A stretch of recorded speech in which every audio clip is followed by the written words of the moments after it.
एक मिनट पूरी रिपोर्ट, ये है हमारा खास कार्यक्रम जिसमें हम आपको दिखाते हैं खबर विस्तार से, लेकिन खबर दिखाई जाती है रफ्तार से। सबसे पहले बात करते हैं जम्मू कश्मीर की। घाटी में लगातार टारगेट किलिंग हो रही है और इसको लेकर सवाल उठ रहे हैं। कश्मीरी हिंदू सरकारी कर्मचारियों में भय का माहौल देखने को मिल रहा है। हिंदू सरकारी कर्मचारियों ने प्रदर्शन भी किया और सरकार से मांग की है कि सरकार जल्द उन्हें जम्मू वापस ट्रांसफर कर दे, क्योंकि कश्मीर में उनकी जान को खतरा है। रिपोर्ट।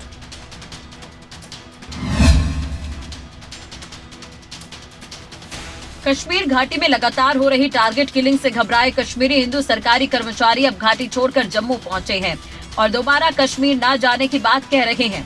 जम्मू में प्रदर्शन कर रहे इन हिंदू कर्मचारियों ने धमकी दी है कि अगर सरकार इन्हें जम्मू वापस ट्रांसफर नहीं करती तो ये सामूहिक रूप से त्याग पत्र दे देंगे। कश्मीर में लगातार बिगड़ते हालात और आतंकियों द्वारा बेगुनाह हिंदुओं, प्रवासी मजदूरों और कश्मीरी पंडितों को निशाना बनाए जाने से डरे कश्मीर में काम कर रहे हिंदू और कश्मीरी पंडित कर्मचारी अब वापस जम्मू का रुख कर रहे हैं।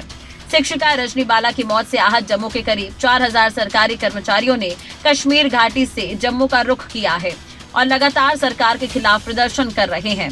जम्मू में प्रदर्शन कर रहे इन हिंदू कर्मचारियों ने दावा किया है कि वो पिछले 15 साल से कश्मीर घाटी में विभिन्न विभागों में काम कर रही हैं और 15 सालों में कभी ऐसी स्थिति नहीं बनी कि उन्हें कश्मीर घाटी छोड़कर जम्मू आना पड़े।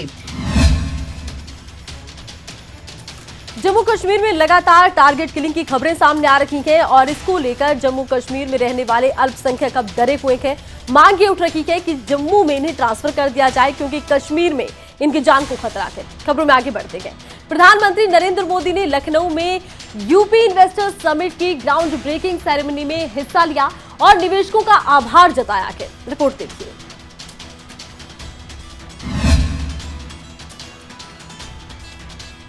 यूपी इन्वेस्टर समिट की ग्राउंड ब्रेकिंग सेरेमनी में प्रधानमंत्री मोदी ने कहा कि मैं निवेशकों का इसलिए धन्यवाद करता हूं क्योंकि उन्होंने उत्तर प्रदेश की युवा शक्ति पर भरोसा किया है। आपके सपनों और संकल्पों को नई ऊंचाई, नई उड़ान देने का सामर्थ्य उत्तर प्रदेश के नौजवानों में है।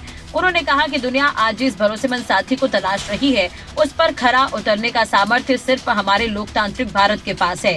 पीएम ने कहा कि यूपी ही 21वीं सदी में भारत की विकास यात्रा को आगे बढ़ाएगा। जिस प्रदेश को गंगा, यमुना जैसी नदियों का आशीर्वाद प्राप्त हो, उसे विकास से कौन रोक सकता है। पीएम मोदी ने कहा कि काशी का सांसद हूँ, एक सांसद के नाते मैं ये लोभ छोड़ नहीं सकता, मोह छोड़ नहीं सकता। आप लोग बहुत व्यस्त होते हैं, परंतु कभी समय निकालकर मेरी काशी देख कर आइए। काशी बहुत बदल गई है। उन्होंने कहा कि विश्व की ऐसी नगरी अपनी पुरातन सामर्थ्य के साथ नए रंग रूप में सज सकती है। ये उत्तर प्रदेश की ताकत का जीता जागता उदाहरण है।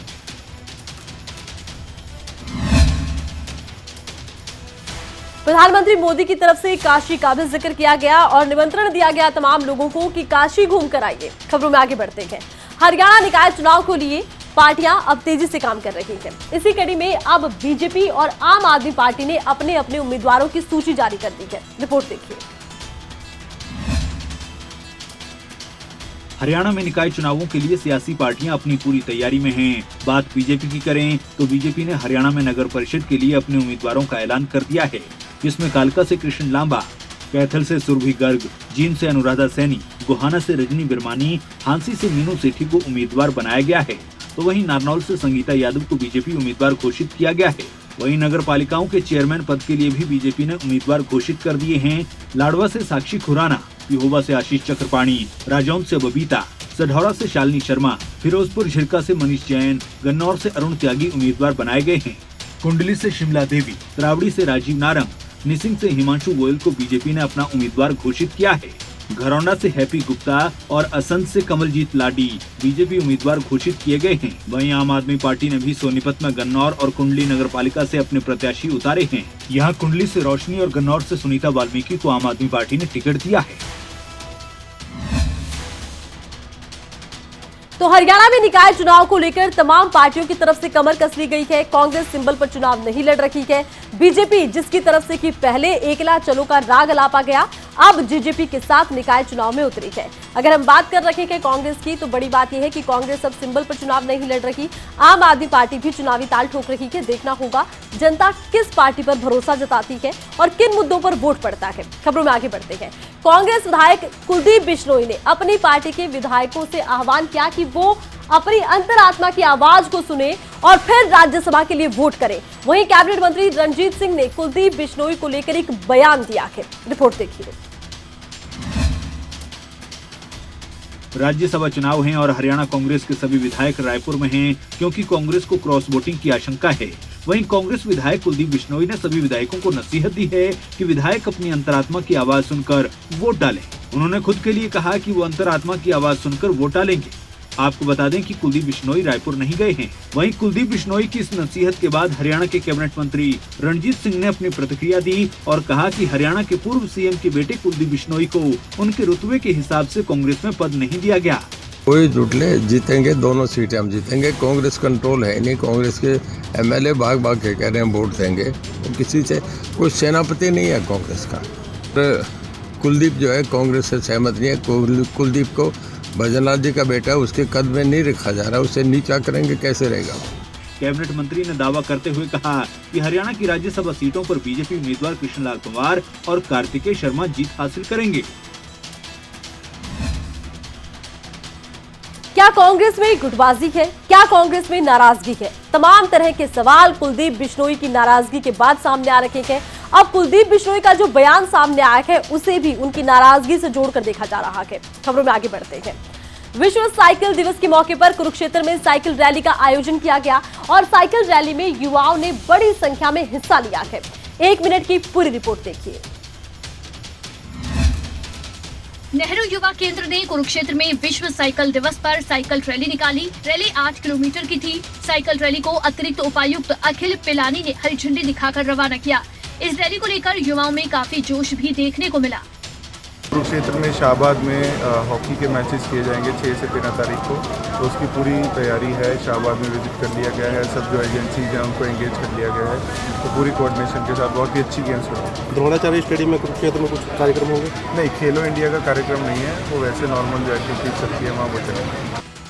वहीं अतिरिक्त उपायुक्त ने कहा कि हमें इस साइकिल रैली से प्रेरित होना चाहिए क्योंकि साइकिल से प्रदूषण भी नहीं होता है, इसलिए हमें इसका ज्यादा से ज्यादा प्रयोग करना चाहिए जिससे हमारा स्वास्थ्य भी अच्छा बना रहे और वातावरण भी स्वच्छ रहे। साइकिल रैली का आयोजन किया गया है जिसमें लगभग 100 से 150 युवा प्रतिभागियों ने प्रतिभाग किया है और ये रैली जो है लगभग 8 किलोमीटर की रैली है। तो साइकिल रैली का आयोजन किया गया। इस मौके पर पर्यावरण और सेहत दोनों से जुड़े संदेश दिए गए हैं। खबरों में आगे बढ़ते हैं। अंबाला में चलती गाड़ी में अचानक से आग लग गई और जिस गाड़ी में आग लगी वो कुछ ही मिनटों में जलकर खाक हो गई है। गाड़ी में आग कैसे लगी, 1 मिनट की पूरी रिपोर्ट में दिखाते हैं। बढ़ती गर्मी के साथ साथ आगजनी की घटनाएं भी लगातार बढ़ रही हैं। अब अंबाला से जो आगजनी की तस्वीरें सामने आई उन्हें देखकर आप हैरान होंगे। Delhi Amritsar national highway number 1 पर चलती गाड़ी में अचानक आग लग गई। आग इतनी भीषण थी कि गाड़ी देखते ही देखते जल उठी, विकराल रूप धारण कर लिया। पूरी गाड़ी जलकर राख हो गई। हालांकि गनीमत ये रही कि गाड़ी सवार धुआं निकलते ही गाड़ी से बाहर निकल गया। गाड़ी में लगी आग बुझाने के लिए मौके पर दमकल को बुलाया गया, लेकिन जब तक दमकल की टीमें पहुंचती गाड़ी पूरी तरह से जलकर राख हो चुकी थी। गाड़ी मालिक का कहना है कि वो सुबह स्कूल के लिए निकला था, लेकिन बीच रास्ते में ही कार की बोनट से धुआं निकलता दिखा और वो बाहर निकल गया। संजीव ने बोनट खोला तो आग फैल गई। निकला स्कूल जाने के लिए तो मुझे यहाँ पर अकस्मात धुआं नजर आया गाड़ी में सामने। जैसे ही मैं बाहर आया, बोनट उठाने की कोशिश की तो एकदम आग की लपट बाहर आई। मैंने उसी वक्त बोनट बंद कर दिया और तुरंत फायर ब्रिगेड को फोन कर दिया। तो गाड़ी में आग लगने की ये कोई पहली घटना नहीं है। बहुत जरूरी है कि इन घटनाओं पर जांच हो और पता चले कि कौन सी गलतियां, कौन सी खामियां और कौन सी लापरवाहियां जिम्मेदार हैं इस तरह से गाड़ियों में आग लगने के पीछे। खबरों में आगे बढ़ते हैं। उत्तराखंड की बात कर रहे हैं। उत्तराखंड की चंपावत विधानसभा सीट पर उपचुनाव में सीएम पुष्कर सिंह धामी ने बाजी मार ली है। उन्होंने कांग्रेस प्रत्याशी निर्मला गहतोड़ी को भारी मतों से हराया। देखिए। उत्तराखंड की चंपावत विधानसभा सीट पर हुए उपचुनाव के नतीजे घोषित कर दिए गए हैं। इसी के साथ मुख्यमंत्री पुष्कर सिंह धामी ने चंपावत विधानसभा सीट से जीत हासिल कर ली है। उन्होंने कांग्रेस प्रत्याशी निर्मला गहतोड़ी समेत सपा प्रत्याशी मनोज कुमार और निर्दलीय प्रत्याशी हिमांशु गरकोची को पछाड़ते हुए जीत का परचम लहराया है। 13 चरणों में हुई मतगणना के बाद धामी ने कांग्रेस प्रत्याशी को भारी मतों से हरा दिया। बीजेपी उम्मीदवार सीएम पुष्कर सिंह धामी ने 55,000 से ज्यादा वोटों के अंतर से जीत दर्ज की। वहीं उपचुनाव के लिए 13वें राउंड तक हुई काउंटिंग में कांग्रेस प्रत्याशी निर्मला घैथोड़ी को 3,147 वोट मिले। बीजेपी प्रत्याशी पुष्कर सिंह धामी को 55,000 से ज्यादा, सपा प्रत्याशी मनोज कुमार को 409, निर्दलीय प्रत्याशी हिमांशु गरकोटी को 399 और नोटा के हिस्से में 372 मत आए। सीएम पुष्कर सिंह धामी की जीत से बीजेपी खेमे में खुशी का माहौल है। बीजेपी कार्यकर्ता ढोल नगाड़ों के साथ धामी की जीत का जश्न मना रहे हैं और एक दूसरे का मुंह मीठा करवा रहे हैं। गौरतलब है कि प्रदेश के मुख्यमंत्री पद पर बने रहने के लिए मुख्यमंत्री पुष्कर सिंह धामी का चंपावत विधानसभा सीट से जीतना बेहद जरूरी था। तो मुख्यमंत्री पुष्कर सिंह धामी ने उपचुनाव में जीत दर्ज की है। वो खटीमा सीट हार गए थे, उसके बाद उन्होंने उपचुनाव में हिस्सा लिया। खबरों में आगे बढ़ते हैं। पंजाबी सिंगर सिद्धू मूसेवाला की हत्या के बाद पुलिस की जांच कई एंगल से जारी है। इस बीच हरियाणा के फतेहाबाद से एक सीसीटीवी फुटेज सामने आया। इस सीसीटीवी फुटेज में एक बोलेरो जीप कैद है। पुलिस ने भिरडाना से 2 लोगों को हिरासत में भी लिया है। क्या कनेक्शन है इनका, रिपोर्ट में देखिए। पंजाबी गायक सिद्धू मूसेवाला की हत्या के तार हरियाणा के फतेहाबाद से जुड़ गए हैं। हत्यारे जिस बोलेरो गाड़ी में सवार थे वो फतेहाबाद में सीसीटीवी कैमरे में कैद हुई है। साथ ही अब पुलिस ने गांव भिरडाना में छापा मारकर 2 युवकों को दबोचा है। दोनों को मूसेवाला हत्याकांड में किसी न किसी तरह से शामिल माना जा रहा है। पंजाब की मोगा पुलिस ने रात में फतेहाबाद में दबिश दी। मूसेवाला की हत्या में जिस बोलेरो गाड़ी को पुलिस ने जब्त किया है वो फतेहाबाद में दिखाई दी। शहर में कई स्थानों पर लगे सीसीटीवी कैमरे में ये गाड़ी कैद हुई है। गाड़ी में कुछ लोग बैठे भी दिखाई दिए हैं। पुलिस ने भिरडाना से छापेमारी के दौरान 2 लोगों को हिरासत में लिया। मोगा पुलिस के साथ फतेहाबाद सीआईए टीम भी थी। पुलिस ने जिन लोगों को दबोचा है मोगा पुलिस उनको पंजाब लेकर जाएगी, जहां उनसे पूछताछ होगी। हत्या से 4 दिन पहले यानी 25 मई को बोलेरो गाड़ी को रतिया चुंगी से जाते हुए फुटेज में देखा गया। फिर ये गाड़ी हांसपुर रोड कट से होते हुए हांसपुर साइड रवाना हो गई। दावा किया जा रहा है कि ये वही बोलेरो है। तो मूसेवाला हत्याकांड को लेकर पुलिस जांच कर रही है और इंतजार है कि कुछ बड़े खुलासे आने वाले दिनों में हो सकते हैं। खबरों में आगे बढ़ते हैं। रेवाड़ी में तेज रफ्तार का एक कहर देखने को मिला। ट्रक और पुलिस की पीसीआर में यहां टक्कर हो गई। हादसे में एक होमगार्ड की मौत हुई है, जबकि 3 पुलिसकर्मी घायल हो गए हैं। रिपोर्ट देखिए।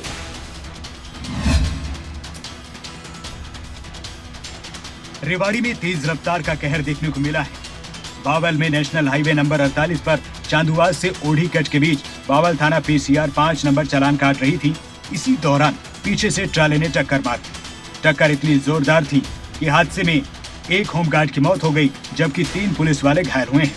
पीसीआर के साथ रतनलाल इंचार्ज, राजेश हवलदार, एसपीओ बलवान और होमगार्ड नवीन है। जयपुर की तरफ से पत्थर भरा ट्राला तेज रफ्तार में आया। ट्राली ड्राइवर पर नशा करने का आरोप है। नशे की हालत में ट्राली ड्राइवर ने बावल थाना पीसीआर को पीछे से जोरदार टक्कर मारी। इस हादसे में 4 मुलाजिम घायल हुए, जबकि नवीन होमगार्ड की मौके पर मौत हो गई। नवीन की dead body CHC hospital Bawal में पोस्टमार्टम के लिए रखवाई गई। मृतक होमगार्ड का पोस्टमार्टम अब करवाया जाएगा। बावल पुलिस आगे की कार्रवाई में जुट गई है। फिलहाल तेज रफ्तार का कहर पुलिस पर टूटा है। पुलिस की जीप हादसे का शिकार हुई है।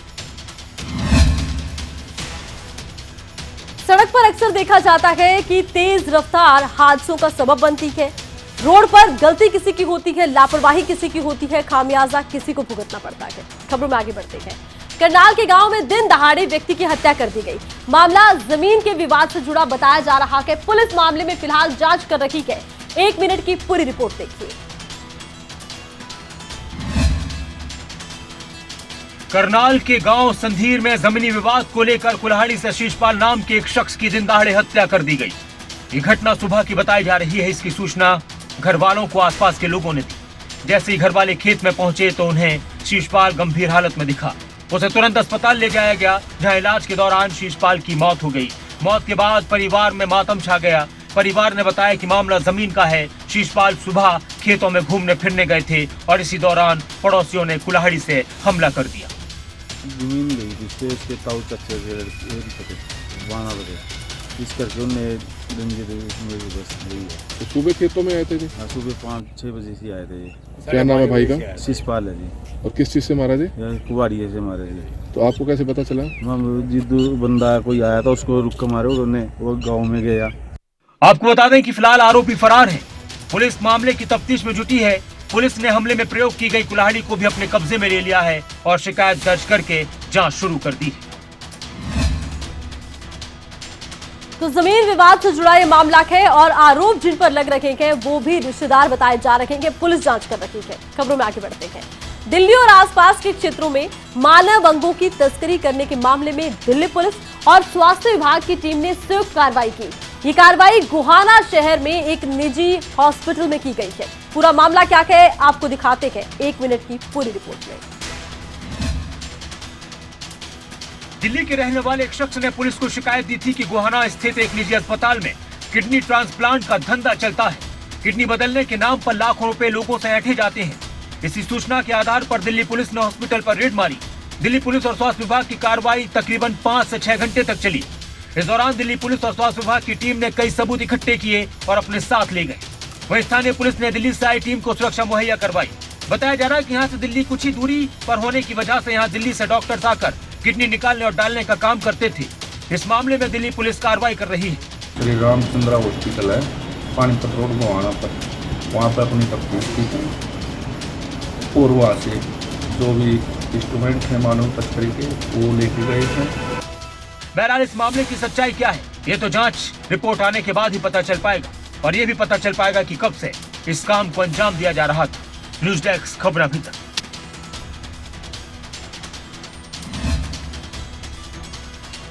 तो मानव अंगों की तस्करी से जुड़ा ये मामला है और अब देखना होगा इस मामले में क्या कुछ निकलकर सामने आता है। कब से यहाँ पर ये काला धंधा चल रहा था। खबरों में आगे बढ़ रहे हैं। रूस यूक्रेन युद्ध और भी ज्यादा घातक होने वाला है क्योंकि अमेरिका अपना सबसे एडवांस मिसाइल सिस्टम हमार्स यूक्रेन को दे रहा है। इसका इस्तेमाल अमेरिका ISIS और इराक के खिलाफ कर चुका है। चलिए बताते हैं आपको 1 मिनट की पूरी रिपोर्ट में कि आखिर हमार्स है क्या। देखिए। यूक्रेन में लगभग 100 दिनों से जारी युद्ध अब और विकराल रूप धारण कर सकता है। जमीन पर जारी युद्ध अब हवाई युद्ध में तब्दील हो सकता है क्योंकि अमेरिका अपना सबसे एडवांस रॉकेट लॉन्चर यूक्रेन को दे रहा है। अगर ऐसा होता है तो युद्ध और भीषण रूप लेगा क्योंकि रूस अब तक इस युद्ध में भारी रहा है, लेकिन अमेरिका की मदद से यूक्रेन रूस के खिलाफ घातक हमला कर सकता है। अमेरिका जो रॉकेट लॉन्चर सिस्टम यूक्रेन को दे रहा है वो उसका इस्तेमाल तालिबान और ISIS के खिलाफ कर चुका है। इस रॉकेट लॉन्चर सिस्टम का नाम है हिमार्स। इसकी खासियत यह है कि एक मल्टीपल लॉन्च रॉकेट सिस्टम है। ये एक मोबाइल यूनिट है जो एक साथ कई सटीक निर्देशित मिसाइलों को लॉन्च कर सकता है। इसकी रेंज और सटीक टारगेट हिटिंग की वजह से हिमार्स को दुनिया के सबसे एडवांस रॉकेट लॉन्चर सिस्टम में गिना जाता है और अमेरिका यूक्रेन को यही M142 हिमार्स सिस्टम दे रहा है। इसमें MLRS का एडवांस वर्जन है जो कि 1970 के दशक में अमेरिका और दूसरे देशों के लिए विकसित किया गया था। अमेरिका के इस कदम की आलोचना रूस कर रहा है। अब देखना होगा कि क्या अमेरिका यू टर्न लेगा क्योंकि अब विरोध रूस की तरफ से जता दिया गया है, नाराजगी जाहिर कर दी गई है। पाकिस्तान की बात करते हैं। पाकिस्तान के लोगों को महंगाई का एक बड़ा झटका देते हुए पाकिस्तान सरकार ने पेट्रोल डीजल की कीमतों में 30 रुपए की बढ़ोतरी की।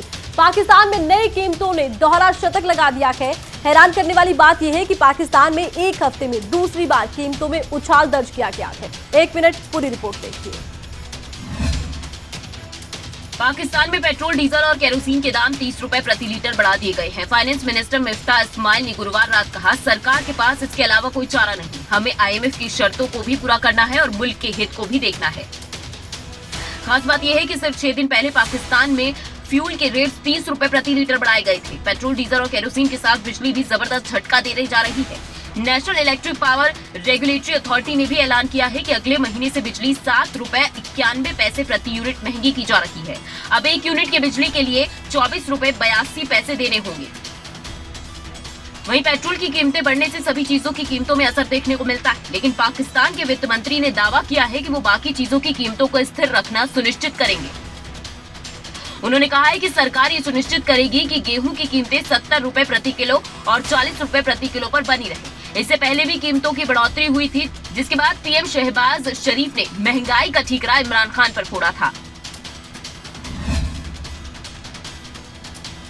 तो पाकिस्तान में सरकार बदली है, हालात नहीं। महंगाई लगातार बढ़ रही है और इसके साथ साथ अंतर्राष्ट्रीय कर्ज की जो सीमा है उसे भी पाकिस्तान पार कर चुका है। अब देखना होगा बढ़ती महंगाई को लेकर आम जो आवाम है पाकिस्तान की वो कब सड़कों पर उतरती है, क्योंकि अब महंगाई 100% बढ़ चुकी है नई सरकार आने के बाद। खबरों में आगे बढ़ते हैं। रूस और अमेरिका के बीच स्थिति एक बार फिर नाजुक हो गई, क्योंकि अमेरिका ने यूक्रेन को अत्याधुनिक हथियार देने के लिए हामी भरी है। अब ये हालात एक कोल्ड वॉर की तरफ इशारा कर रहे हैं। रिपोर्ट। रूस ने यूक्रेन को उन्नत रॉकेट सिस्टम और अत्याधुनिक युद्ध सामग्री की आपूर्ति करने के अमेरिकी फैसले की तीखी आलोचना की है। रूस के इस रुख से दोनों महाशक्तियों के बीच सीधे टकराव की आशंका गहरा गई है। रूस के उप विदेश मंत्री का कहना है कि यूक्रेन को अमेरिकी सैन्य सहायता ने स्थितियों को और खराब कर दिया है। दरअसल अमेरिका का कहना है कि वो यूक्रेन को लंबी दूरी तक वार करने वाले हथियार, high mobility artillery rocket system देने जा रहा है। हिमार्स एक मल्टीपल रॉकेट लॉन्चर है जो लंबी दूरी के लक्ष्यों पर सटीक निशाना लगा सकता है। अमेरिका ने कहा वो इस प्रणाली को $700 मिलियन के सैन्य सहायता पैकेज में शामिल करेगा। पहले अमेरिका इस हथियार को यूक्रेन को देने से इनकार कर चुका था, लेकिन यूक्रेन के वरिष्ठ प्रशासनिक अधिकारियों की ओर से ये भरोसा दिया जाने के बाद कि इसका इस्तेमाल रूस में घुसकर लक्ष्यों को तबाह करने में नहीं किया जाएगा, अमेरिका इस प्रणाली को यूक्रेन को देने के लिए राजी हो गया। गौर करने वाली बात यह है कि रूस की बहुत बड़ी और भारी भरकम हथियारों से लैस सेना को रोकने में यूक्रेन की सफलता के पीछे पश्चिमी हथियारों की बेहद महत्वपूर्ण भूमिका रही है। अब रूस की प्रतिक्रिया सामने आ चुकी है और माना यह जा रहा है कि अमेरिका अपने इस फैसले से यू टर्न ले सकता है। खबरों में आगे बढ़ते हैं, हिमाचल की बात करते हैं। हिमाचल सीएम जयराम ठाकुर ने कांगड़ा घाटी ग्रीष्मोत्सव 2022 का शुभारंभ किया। गर्मियों का उत्सव है और 9 जून तक ये आयोजन जारी रहने वाला है। इस मौके पर सीएम की तरफ से क्या कुछ कहा गया है, रिपोर्ट में दिखाते हैं। मुख्यमंत्री जयराम ठाकुर ने धर्मशाला पुलिस मैदान में कांगड़ा घाटी ग्रीष्मोत्सव 2022 का शुभारंभ किया। 9 जून तक ये आयोजन होना है। इस महोत्सव में 4 सांस्कृतिक संध्याएं रखी गई हैं। इस मौके पर मुख्यमंत्री ने कहा, न जाने क्यों बीते 10 साल में समर फेस्टिवल धर्मशाला का आयोजन नहीं हो पाया। ये हैरत का विषय है, बड़े फेस्टिवल को करवाया नहीं गया। इससे पहले की सरकार ने फेस्टिवल को न जाने क्यों बंद करवाया। उन्होंने कहा कि मेले होने से स्थानीय कलाकारों समेत हस्तशिल्प कारीगरों को मौका मिला है।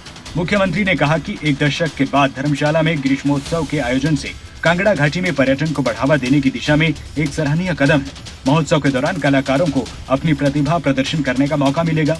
उन्होंने कहा कि ग्रीष्मोत्सव में एक फूड कॉर्नर भी बनाया गया है, जहां देश विदेश से आने वाले सैलानी हिमाचल प्रदेश के व्यंजनों का आनंद ले सकेंगे। तो गर्मियों का ये उत्सव है और इस मौके पर सीएम जयराम ठाकुर की तरफ से आम जनता के सामने अपनी सरकार की उपलब्धियां भी रखी गई। और इसी के साथ ही हमारे खास कार्यक्रम 1 मिनट पूरी रिपोर्ट में बस इतना ही। आप देखते रहिए खबरें अभी तक। जय हिंद।